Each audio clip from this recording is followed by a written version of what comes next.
Good morning. I'm talking to Scott Johnson, who's a regional senior VP for Old Kent up in Farmington, Connecticut. Good morning, Scott. Good morning.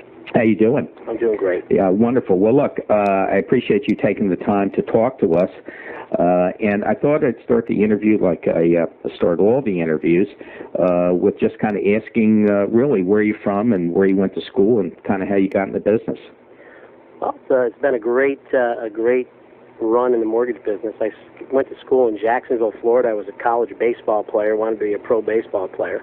Grew up in Connecticut and got a scholarship to play baseball down there. And senior year of college, I tore my shoulder up and ended my baseball career.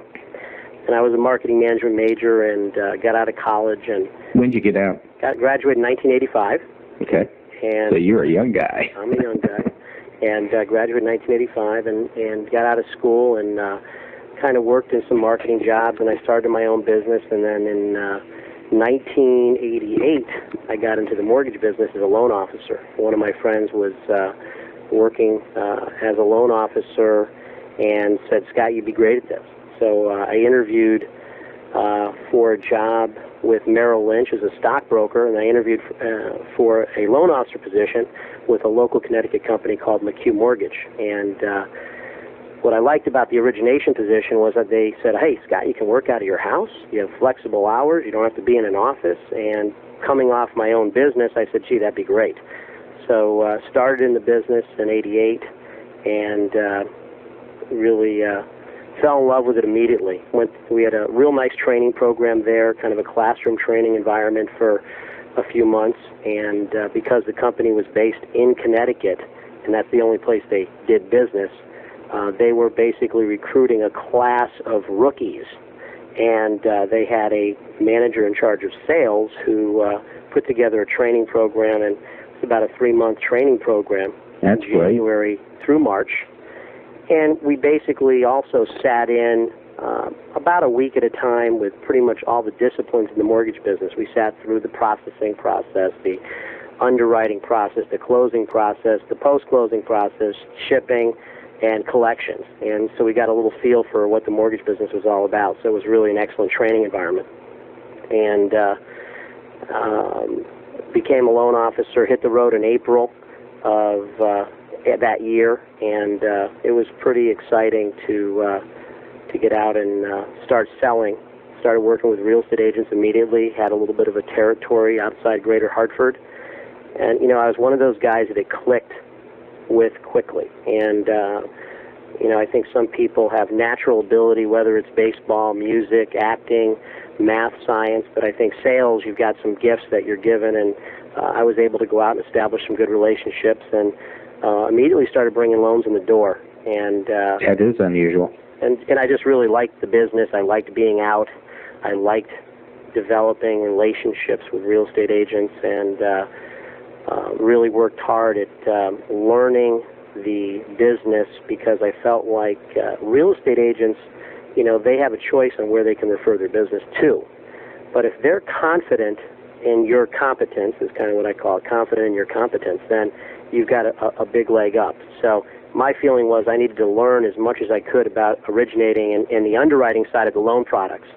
And I started out really aggressively learning government loans, FHA loans, VA loans, and the state housing programs, because a lot of loan officers did not understand those products. A lot of realtors were intimidated by those products because of they felt that they took a long time to process those loans and get them closed. They thought the seller had to pay all sorts of closing costs, and it was a time when the real estate market was real hot in Connecticut, and people were putting multiple bids on homes, outbidding the asking price. And so I went in and really said, okay, I'm going to learn a lot about FHA and VA loans and educate my market. I did a lot of one-on-one presentations with realtors, a lot of seminars with realtors. Went in and said, guys, I can show you how you can use government loans to increase your market share. Because the down payments in government loans and the qualifying ratios are more aggressive, and the down payment requirements were less than a conventional loan. So I did that and spent about 3 years originating, and got a call from a recruiter actually in '91 who asked me if I'd be interested in becoming a branch manager, a company named Margaretton. Sure, of course, very familiar with it. Yeah, real strong mortgage banking company, wanted to get into the Connecticut market. And they wanted to open an office in Hartford. And, I was basically 2.5 years in the business and had become one of the top producers in Connecticut. And they were looking for basically a producing branch manager. And they were willing to pay me a salary and give me something called an override. Yeah, right. Never heard of before. It's a wonderful word. Wonderful word. And they also paid their loan officers a thing called overage, which the company I worked for did not. Another great word. Another great word. So, I interviewed with the regional manager from Margaretton, who was an excellent guy. His name was Tim Brennan, and was a good mentor to me in the management side. And we went up to Fenway Park up in Boston. It was a doubleheader, and I don't think we saw too much of the game. We were just talking for several hours. We hit it off, and, I was a young guy, and flew into New Jersey to meet with the executives at Margaretton, Felix Beck, who was a legend in this business. Met with Felix Beck and some of the other executives at Margaretton, and we just hit it off. And the philosophy of the company, and Felix said this to me, and really appreciated. He said, when I wake up in the morning, I say, thank you, loan officer, because without you, I don't have a paycheck. And, I really like that sales culture, that sales and the leadership of the organization understood that sales drives the engine, drives the car. We are the engine. Without production, you don't have any business. And so Margaretton hired me in November of '91 to open up Connecticut. And the first year of business, 1992, we did about $130 million worth of production in Hartford, Connecticut. We became one of the top 2 or 3 offices in the whole Margaretton system in 1 year. And started from scratch. It was just me. And how many loan officers did you have? The first year, we hired about 8 loan officers and got the back office put together. Still was producing loans myself, and I was able to recruit. The timing just worked very well. Knock on wood. I think, God was looking down on me and saying, I'm going to help this guy out because, timing worked well. I was able to hire some very good loan officers who were not happy where they were. The market in '92 was right before the refi boom in '93. So rates started to slide down a little bit, and they were looking good. We were coming off rates in the 10% range, and we're sliding down. And I was able to pick up some real top producers who still work for me today, some of them. And they joined me at Margaretton, and we couldn't pronounce the name Margarita, Margawutta, Marga-who. We didn't care what you called us, just call. And so Margaretton was a great place to be. And year 2 was '93, and we closed about $250 million out of one office in Connecticut. We had about 20 to 25 loan officers. Jeez, that's huge. And we were the second largest branch in the whole organization, and Margaretton was one of the top retail mortgage bankers at the time. And, we were just kicking butt and taking names. And, I loved recruiting. Had the ability to recruit, sit down with people.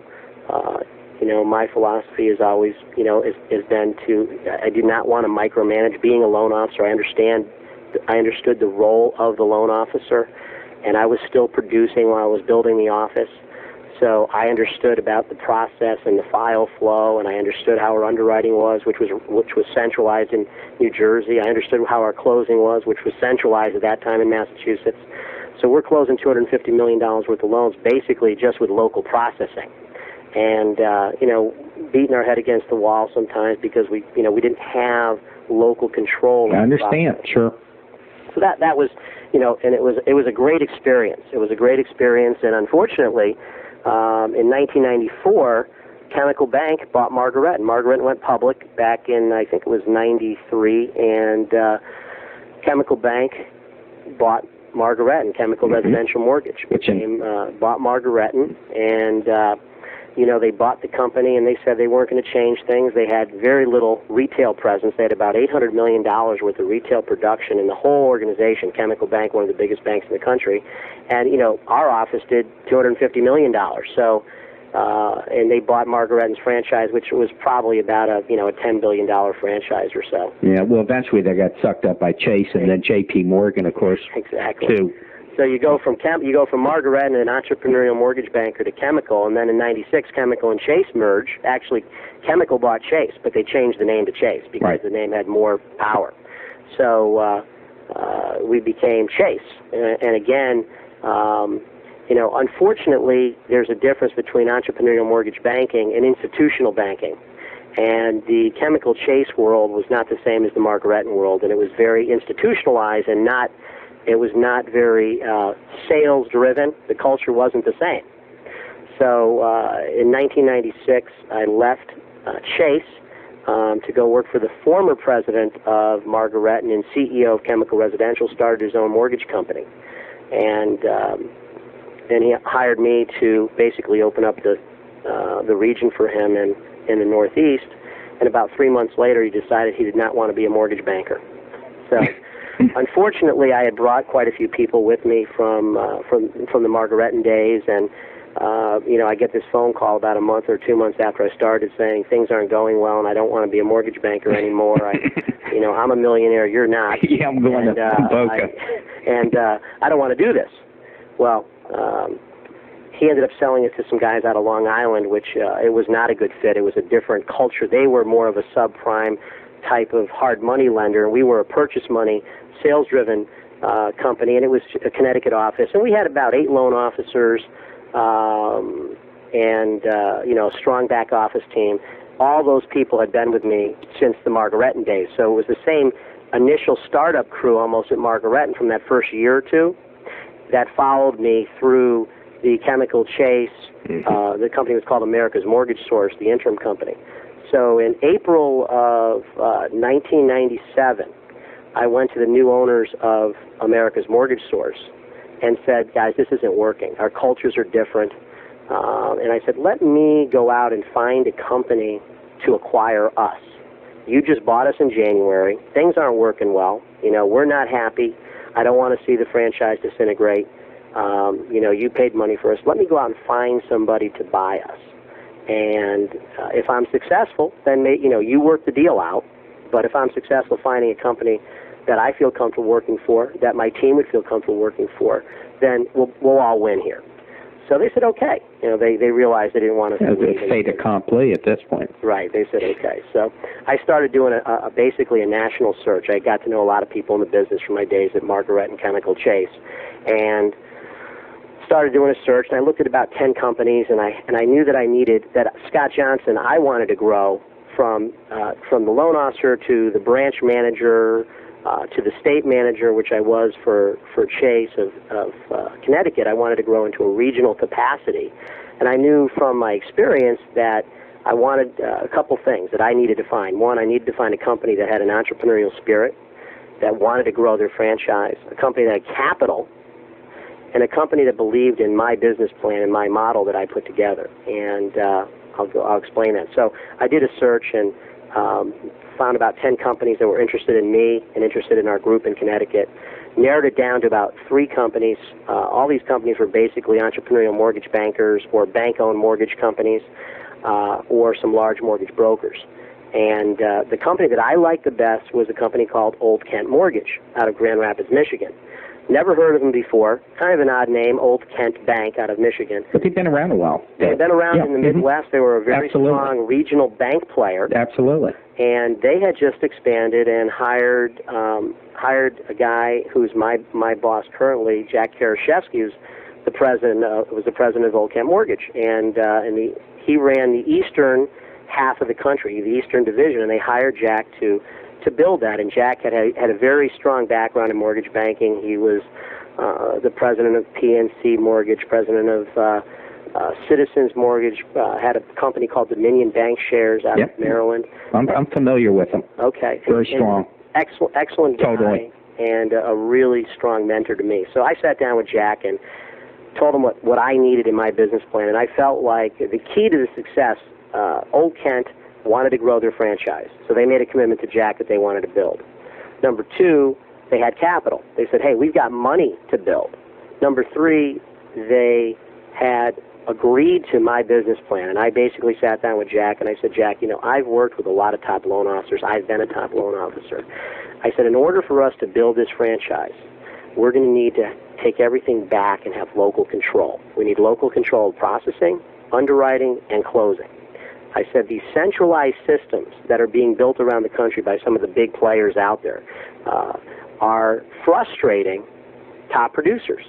I said a top producer wants to be able to take their loan and they want to be able to go right down the hall and talk to their manager and talk to an underwriter if there's a problem with a file. And if they have to take an application today and they need to close it a week from today, they have to know that they can get that done. So Jack agreed in the philosophy, and so they acquired us in July of '97. And then after about 3 months of becoming Old Kent, and I had to make sure that we had everything in place, I decided, okay, now it's time for me to go out and start building. So I went out to open up Massachusetts and in Rhode Island, and I hired 2 great managers to run those states, and we started recruiting. So in 1998, which was our first full year as a region at Old Kent, we opened up Massachusetts, we opened up Rhode Island, and we closed about $400 million worth of production in year 1, which was, from scratch. We opened up 4 or 5 offices, and it was just, we really were just blowing everybody away in the market. It was kind of a really strong, built a real strong foundation of good producing sales managers and good loan officers, and we used local control. We had underwriting in all the branches. We had closing local in each state, and we processed in each branch. So it gave us the ability to go out and recruit a top producer. I could sit down and look him in the eye and say, Steve, you come work for us, and I'm going to give you the ability to obviously earn a living. We've got very good products and very competitive pricing, but also the service levels are going to be higher than any of your competitors, because now you can process your loans here, you can underwrite your loans here, and you can close your loans here. You don't have to worry about loans being, centrally shipped for underwriting and then shipped somewhere else for closing.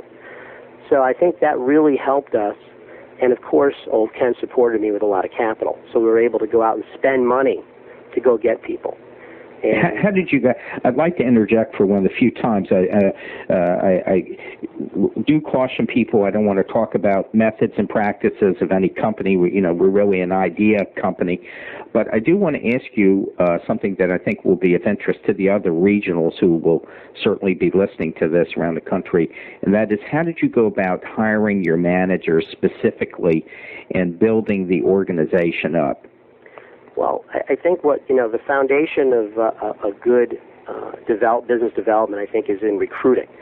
And, we built the platform in Connecticut to support. I have a real strong operations underwriting manager who's been with me for about 10 years, and we built a strong platform. So when we went into Massachusetts, we could support their production until they could build an office. So you have to be able to have a good foundation when you go out to recruit people. So you can tell them, hey, I can make sure that your loans get processed, underwritten, and closed timely.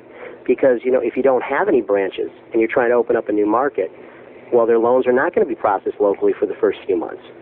And you want to be able to make sure that you can support them. But the key to that, to being able to build that, to build the franchise, is to be able to have good recruiters. So I've always felt comfortable, and I enjoy recruiting. I have a passion to recruit and hire people that I believe in. So the key for me was to go out and hire some state or area managers. I have a completely different philosophy than the typical mortgage banking world. To build a region, and we've now grown our region to be about $2 billion, and we've done that basically in about 3 years. And you have about 40 offices now, right? Right, and we did all of this from scratch. And what we were able to do is, my approach is, I'm not a big branch manager guy. I'm not a big believer in branch management. What I believe in, I think that can work the best, and we use this model in Massachusetts, is you hire a key person to be your area manager, to run a large area. So you have the opportunity to create some real wealth for this individual. This guy's got to have a lot of good skills, but his most important skill, he's got to be a good recruiter.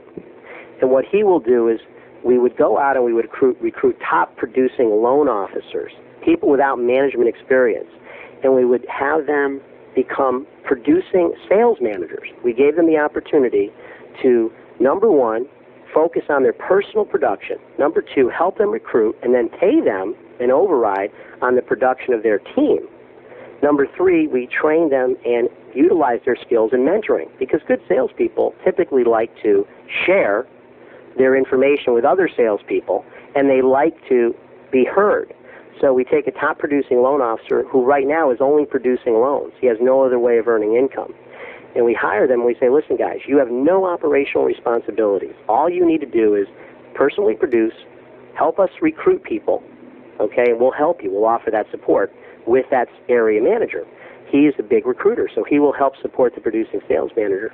And then we will pay you on that production. So you hire a team of 4 or 5 loan officers to work for you, and you could earn an additional, $40,000, $50,000, $60,000 a year. They get a title, and you build a good support team around them with an operations manager in the branch. And these guys now take their good skill set, which is selling and mentoring. The branch manager, the days of the branch manager, because of the economics of the business and the margins are shrinking, the days of a non-producing branch manager are over because they can't make enough money, because typically your branch managers were always good producers. So you take a guy who's closing $35 million a year in business, $30 million a year in business, and he's making a couple $100,000, $250,000 a year as a loan officer, and you say, I want you to become a non-producing branch manager, you can't pay him $250,000 a year. Right. And that's the way it was done in the old days 15 years ago. Right. So, there's a lot of that out there still. So what we did is we put a business model together that says you take one guy at the top, put him in charge of a large area or a state manager for Massachusetts, a state manager for New York, or a large area, an area manager for Metro D.C. And you take these guys, and they're VP level guys. They're experienced mortgage bankers, sales backgrounds, and you put them in place, and they've got to be good recruiters. Then they go out and they recruit producing sales managers, and you probably would put 2 producing sales managers, 2 to 3, in every branch. And then you would have each one of those producing sales managers recruit 3 or 4 guys with your area manager. So if you look at kind of a multi-level, you put one guy on top, you open up, let's say, 4 offices, you hire 2 producing sales managers in each office, and each one of those producing sales managers, conservatively, let's say, is a $20 million producer. So you've got $160 million worth of production, let's say, coming in out of these 4 offices. You got 4 sales offices in a state, let's say Massachusetts. You got one guy at top. You got 8 producing sales managers, 2 in each office. You've got a $160 million platform of profitable business to start building from. And then each one of those guys hires 4 loan officers. So, and let's say the loan officers are $10 million producers. So now you've got 8 sales managers hiring 4 loan officers, right? That's 32 loan officers times $10 million worth of production. That's $320 million plus your foundation of 160. And you've got $500 million worth of production coming into that area, and that area, and you could do that relatively quickly, which is what we were able to do. But I think there's also, I'd like to interject just a comment on this. I think this is, and if you disagree, feel free to do so. I think this is also, though, premised on the fact that you must be very, very careful on who you're going to hire as a producing branch manager. Because just because someone is a big producer, it doesn't mean they can manage worth a squat. So I would think part of the key is, how do you determine who those special people are? Well, we don't call them branch managers. They're producing sales managers because they do not manage the branch. We put in the branch, we have a team. We have 2 producing sales managers, and we would have a operations/underwriting manager. Mm-hmm. And they work as a team. So the operations manager handles the operational issues of the office. Gotcha. And the sales manager handles the sales function of the office. And then your area manager or state manager manages the whole thing and is responsible for the P&L. So you have one guy responsible for managing the bottom line. These sales managers don't have anything to do with that, and these operations managers don't have anything to do with that. And what it does, it lets people focus in on what they do best. But you definitely have to be careful on how the producing sales manager model can work very well if you can find the producing sales manager that really would like to have a team under him and would like to help you recruit. Because a lot of top loan officers will say, yeah, I'd like to become a producing sales manager, but they don't ever focus on recruiting, and they really aren't good at it or don't want to do it. They rely on the area guy to do the recruiting and then kind of building underneath him. And you got to be careful, because some guys just aren't good recruiters, but they're great producers, and some guys are, okay producers, and they're very good at recruiting. So you got to kind of balance that team out. And what we've been able to do is we basically have tried to put 2 producing sales managers in each one of our branches when they're big enough. And we've tried to develop some very large branches. The goal is not to have a $40 million branch, but the goal would be to try to have a $100 to $150 million branch in normal market time, not during the refi boom that we're in now. And that way you can build a large branch, develop a lot of profitability out of that branch without a lot of overhead of several locations, and having all those fixed expenses of rent and all those type of things. Do you have a feeling, a philosophy? It's the classic dilemma in terms of hiring. Go out and hire new guys that sold insurance and stocks and train them and hope to hell they never hear of another company and they're very loyal and they stay, or go out and get those people that have a year to 2 years experience that are dissatisfied for whatever reason, but hold promise, so you don't have to go through that training cycle. Yeah, I think you've got to, when you recruit, you've got to be open to recruiting a lot of different types of people. In today's, the business has changed as you followed it. There's so much, only so much business now. The pie has shrunk. You've got a lot of real estate-owned mortgage companies now. You got internet mortgage companies. A lot of banks are becoming more aggressive because of CRA requirements and so forth to go into markets and lend. So, the days when I started, I could walk into every real estate office and develop some relationships with people because they needed my services. Because, a good realtor needs a good loan officer, or else they're never going to become a good realtor. You got to have that team to be able to handle your business. And, because the business has changed and a lot more people are going after the pie, I think it's very difficult for a rookie to start out in today's business. I think you definitely can do it, but you've got to find a good salesperson.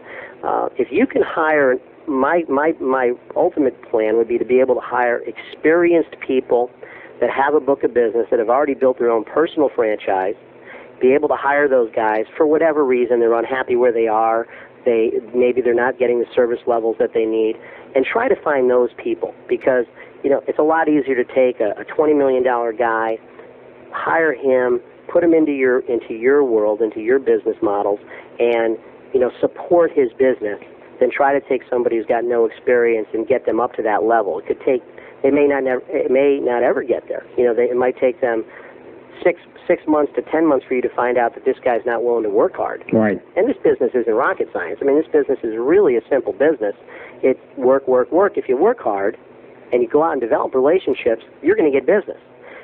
Whether you're working with realtors, builders, financial service people, attorneys, accountants, or just personal referrals. I mean, if you're a good loan officer and you're in the grocery line at the grocery store and you hit the checkout person, you give them a business card. Say, hi, I'm Scott Johnson. I'm selling money. I'm a mortgage guy. You own your own home now. Rates are great. Great time to refinance. If they say they don't own a home, well, here's my card. There's some great first-time buyer programs out there. It's basic salesmanship. And if you're good at basic salesmanship and you're willing to go out and work hard, you can make it in this business.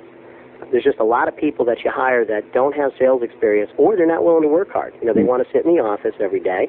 They want to talk on the phone to their friends. They want to schmooze with the other people in the office, and they don't want to go out and generate business, because they'll give you all the reasons in the world why they don't. And you also want to find people, and it's surprising, this is a surprising comment I'm going to make, you also want to find people that want to make a lot of money. And it's amazing to me how many people are out there that really don't want to make a lot of money. I have had loan officers that work for me and still work for me today that are happy making $50,000, $60,000 a year. And they might be low maintenance and they punch the numbers in every month, but you want to find people that are motivated to make a lot of money, that thrive on the competition of being the best and competing with these other top producers. And if you can find someone that says to you, I want to make $100,000 a year, I want to make $200,000, I want to make $500,000, and you say, okay, well, as a loan officer, it's there for you. If you want to work hard, you can give yourself a raise. I know I sent you the Rodney Anderson tape, the guy from CTX, and that was his philosophy. If you remember, when he started off, he went in and he said, I want to make a lot of money and I'll work forever. Hire me. Yeah, I mean, if you want to make money in this business, you've got to develop relationships. And the only way you can develop relationships is commit to time. There's a lot of people trying to take shortcuts out there, and there's a lot of ways that you might be able to, take some shortcuts that will help you do some business. And, in this refinance market that we're in now, a lot of people can do business without working extremely hard because, as you've been through these before, the market is so strong right now, and there's so much business out there that basically it walks in the door. I mean, I can put an ad in the paper and talk about fixing interest rates and lowering interest rates and say, hey, fix your arm or lower your fixed. Call today for free, no point closing, no point mortgage, or no closing cost mortgage, and the phone will ring, and you're basically handing out business to people. And but during a market when purchase business, which is what we focus on, I mean we're driving about 65% purchase business in our region, and which is very strong when you look at some of the national averages of a lot of the mortgage people that are out there, and we really focus on purchase business. I'd like for you to discuss that a little bit because I think for the regionals that are listening in, anybody who's a regional at this level has been through a couple of the wars and the waves that you allude to. I know I went through probably 4 or 5 of these things.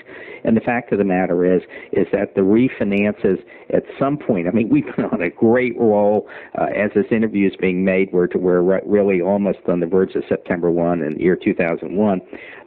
But at some point, these things do change.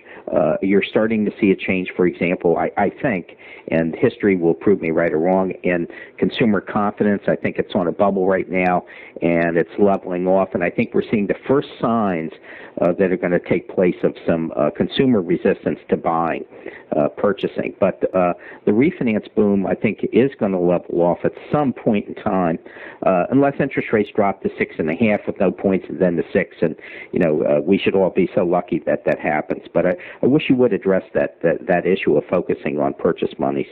Well, I think it's very important in, still the mortgage business is still driven by, branches. There's a lot of branches out there, local branches, and, I think you got to look at the local leadership in each branch, and you've got to really work with your management team and having them focus on purchase business and letting the loan officers know how much you appreciate the people that go out and do that business. And, we do things like we have a President's Club trip every year, and I know a lot of companies offer that. And, we reward our top producers. We're constantly talking about their production levels. We're putting reports out to show them.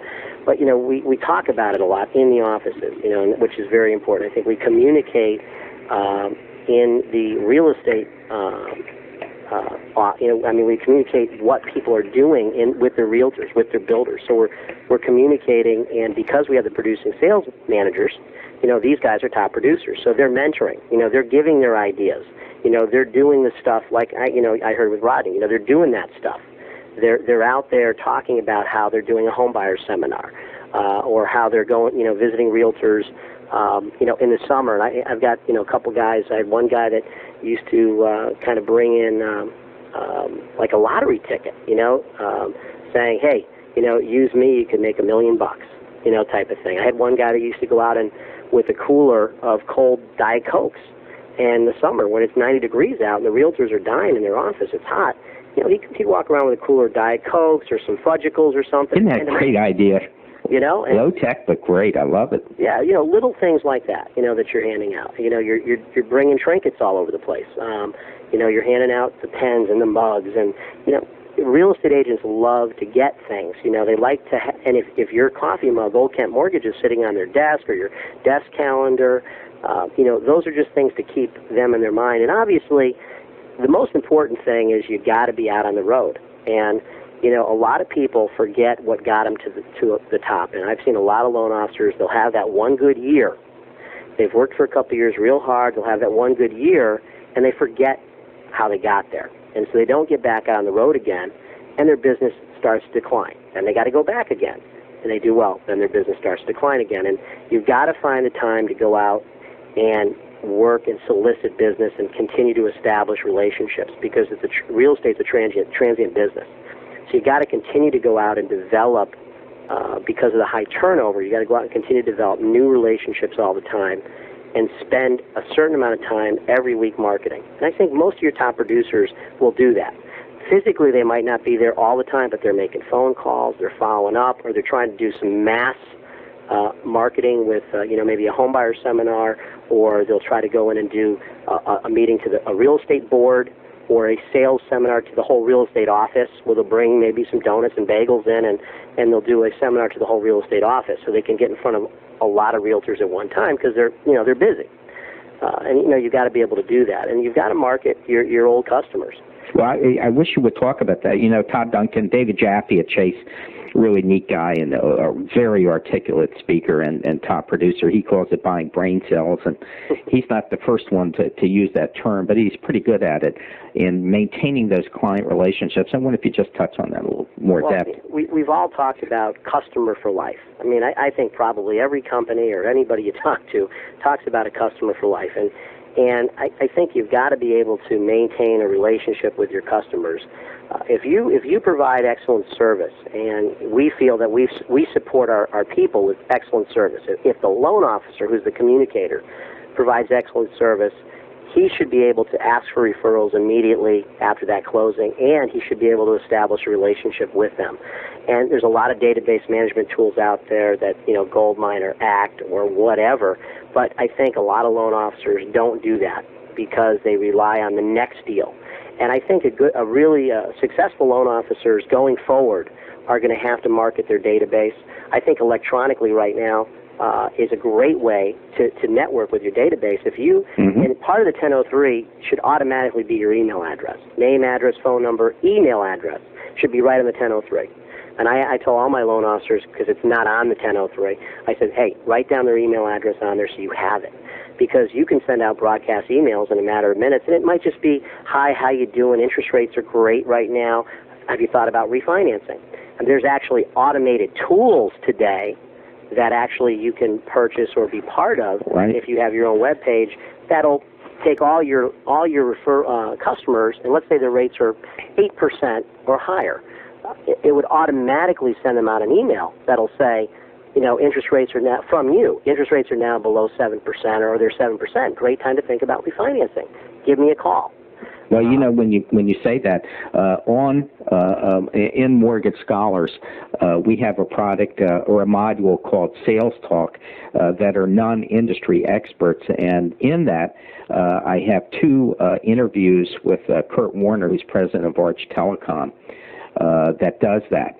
As you know, they do the voice and fax broadcasting and stuff. They're just wonderful tools. And I also, ironically, most of the top producers out there are using ACT as opposed to Goldmine. I've kind of found that out through the interviews. And I have 3 interviews I did, beginning, intermediate, and advanced, with Jacqueline Zimmerman, who's considered one of the top 100 experts in ACT in the world, who talks about that, and with the bent slanted totally towards loan officers and how they can take this incredible tool and use it to increase their production. So I'm glad to hear you kind of allude to both of them, because they're really important in that process. I mean, the old days of having, you know, just index cards and you go through your index cards, I mean, that's over. Yeah, you absolutely, and I've been working on for the past year and a half, developing a lot of new business models. You know, business models where you're working with financial services people, accountants, attorneys, insurance agents, stockbrokers. How can they be part of the transaction? How can they financially benefit from the referral?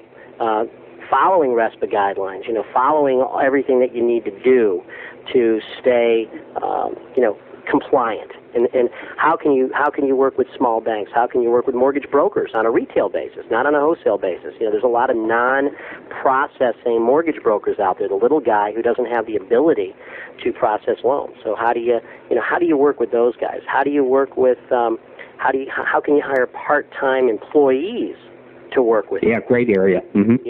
How can you find some of these employees to come work with you and that is a great opportunity that's out there. Using sales assistants. Sales assistants, or can you hire people? Can you hire an insurance agent to work for you part time? And in many cases, you can, and they can get paid to provide certain information as long as you follow, RESPA requirements of what constitutes, pay for services. Mm-hmm. So you definitely have the opportunity to be able to kind of get that information. And there's a lot of new business models out there that we've been working on, that I think are definitely going to be keys to success in the future. And obviously the whole internet ability. I think that there's the opportunities out there to kind of create what I kind of call a mega loan officer. You've got guys now that do a tremendous amount of production, people that you've interviewed, but you got a lot of other people that are in that 200 loan a year territory that really can't do a lot more business. But with technology and with the automated underwriting systems and applications online, you really can develop that 200 loan a year loan officer is an excellent loan officer to maybe a 400 unit a year loan officer without necessarily adding a lot to staff with assistants and things like that. Because technology is going to be a tool that they're going to be able to, you're going to be able to talk to someone on the phone and sell yourself so they have confidence in you. And then they're going to be able to go to your web page, fill out an application, your personal loan officer web page, fill out an application, and you're going to be able to do that, and they'll be able to have at the end of the day maybe 4 or 5 applications that are already approved because they download automatically into LP and DU. Right, which is an incredible tool. Yeah, I mean, so you've got the ability for each individual loan officer to basically take their own web page, scottjohnson.com. So you're not, in my world as a production guy, a sales guy, I'm not trying to drive the business back to a centralized website, where some center is going to take that loan away from the loan officer. What I want to do is I want to promote the individual loan officer who's going to be out there marketing himself instead of marketing a giant web page, which is very expensive. As you've seen, a lot of these mortgage.com companies have gone out of business because they spend a lot of money. They spend a lot of money trying to develop their name and their image and their branding, but they can't provide the service. So you take an individual loan officer who is a excellent producer. He's out marketing himself or herself all the time, and they'll have their own web page. They'll have daverose.com, sure, or whatever they want to call it. And on that web page, we'll have a lot of information about mortgages, a lot of information about how to get pre-qualified. There'll be a lot of calculators. There'll be an application. There'll be a download to LP and DU.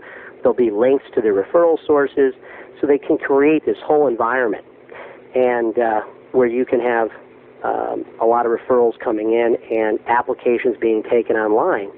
And as people get more comfortable with the computer, as long as you keep your personal touch with them and deal with them either face-to-face or on the phone, they'll be happy to use the computer as a tool to speed the process. You don't want to take away the personal touch, but you want to be able to use personal touch with technology. Well, I think that's the key, and I think you hit it right on the spot. You need that kind of combination. Look, we're kind of getting to the end of this. I would like to ask you one just final thing to look in the crystal ball, and what do you see taking place in a couple sentences in the next half year between now and the end of the year? Well, I think the interest rate environment is very strong right now, so I think we're going to have a pretty strong fourth quarter. 2001, and I think going into 2002, if interest rates stay where they are, I think we're going to end up with a really nice purchase market in the beginning of 2002. So, I see things looking really good for at least for the next 6 to 9 months that I can forecast. But you just never know where things are going to go, and definitely the refinance activity is there's only so many people that can refinance. And right, that is a finite. Right.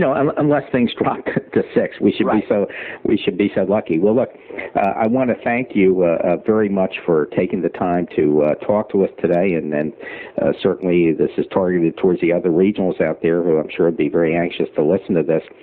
So thanks so much, and we'll talk to you later. Thank you. Thank you, Scott.